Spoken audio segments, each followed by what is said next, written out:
1519 খ্রিস্টাব্দে এক Spanish অভিযাত্রী Hernan কর্তেজ যখন মেক্সিকোয় পৌঁছল, আজটেক সম্রাট মন্টেজুমা তাকে এই রাজকীয় তেতো পানীয় দিয়েই অভ্যর্থনা জানান। কর্টেজ সেই পানীয়র তেতো স্বাদ হয়তো পছন্দ করেননি, কিন্তু তিনি ওই বীজের আসল মূল্য বুঝতে পেরেছিলেন।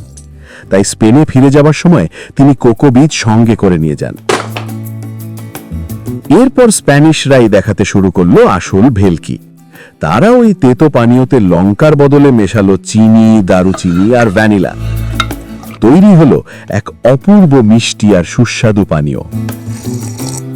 কিন্তু স্প্যানিশরা এই রেসিপিটা প্রায় 100 বছর ধরে গোটা ইউরোপের কাছ থেকে লুকিয়ে রেখেছিল। অবশেষে স্পেনের রাজকুমারীর বিয়ের সূত্রে এই রেসিপি পৌঁছায় ফ্রান্সে, আর তারপর ধীরে ধীরে ছড়িয়ে পড়ে গোটা ইউরোপে।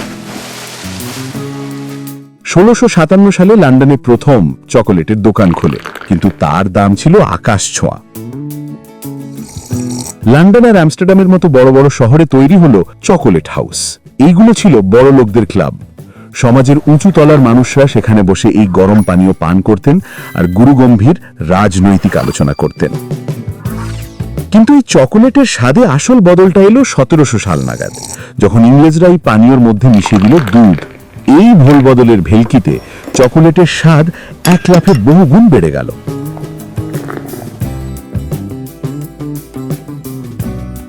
ব্রিটেনে চকোলেটের দাম ছিল আকাশ ছোঁয়া। সাধারণ মানুষ এটা কেনার কথা স্বপ্নেও ভাবতে পারত না, কারণ চকোলেট তৈরির মূল উপাদান অর্থাৎ কোকো বিন আমদানি করার ওপর সরকার বড় মাত্রায় ট্যাক্স বা শুল্ক চাপিয়ে রেখেছিল। এই বিপুল ট্যাক্স কমানো হলো 19 শতাব্দীর মাঝামাঝি সময়। আর দাম যেই একটু কমলো, অমনি দাবানলের মতো সারা ইউরোপে ছড়িয়ে পড়ল চকোলেটের জনপ্রিয়তা।